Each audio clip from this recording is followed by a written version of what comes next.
ఎలక్షన్లు పెట్టాలని ఒక తాపత్రయం తప్ప ప్రజల ఆరోగ్యాన్ని ఎప్పుడు కూడా ఈ ప్రభుత్వం దృష్టిలో పెట్టుకోలేదు.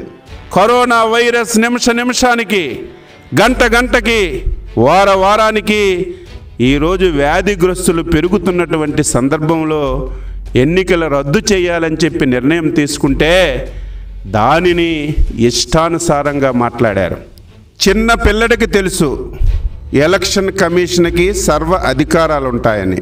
కానీ ఆ ఎన్నికల కమిషన్ తీసుకున్నటువంటి నిర్ణయాన్ని ముఖ్యమంత్రి వైఎస్ఆర్ పార్టీ అవహేళన చేయడం, ఈరోజు సుప్రీంకోర్టులో ఎన్నికల కమిషన్ తీసుకున్నటువంటి వాయిదా నిర్ణయాన్ని సమర్థించడం ముఖ్యమంత్రికి, ప్రభుత్వానికి, వైసీపీ పార్టీకి చెంపపెట్టని చెప్పి జగన్మోహన్ రెడ్డి గారికి అడుగుతున్నాను.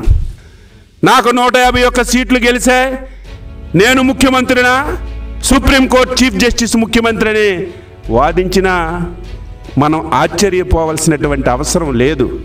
ఎందుకంటే అవగాహన లేనటువంటి ముఖ్యమంత్రి, విషయ పరిజ్ఞానం తెలియనటువంటి ముఖ్యమంత్రి, ఎవరి అధికారాలు ఎవరు నిర్ణయించాలో తెలియనటువంటి ముఖ్యమంత్రి మనకు ఉండటం వల్ల ఈరోజు ఈ అనర్థాలన్నీ కూడా దాపురిస్తున్నాయి.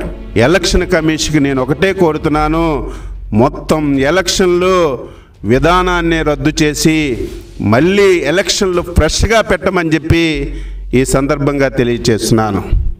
ఇప్పుడు ఏం సమాధానం చెప్తారు ముఖ్యమంత్రి గారు, మంత్రులు? ఎప్పటికైనా సరే మీరు కులభజన మానండి, ఎప్పటికైనా సరే మీరు బాధ్యతాయుతంగా పనిచేయండి, ఎప్పటికైనా సరే ప్రజల ప్రాణాలతో సెలగాటం ఆడవద్దని చెప్పి నేను కోరుతున్నాను.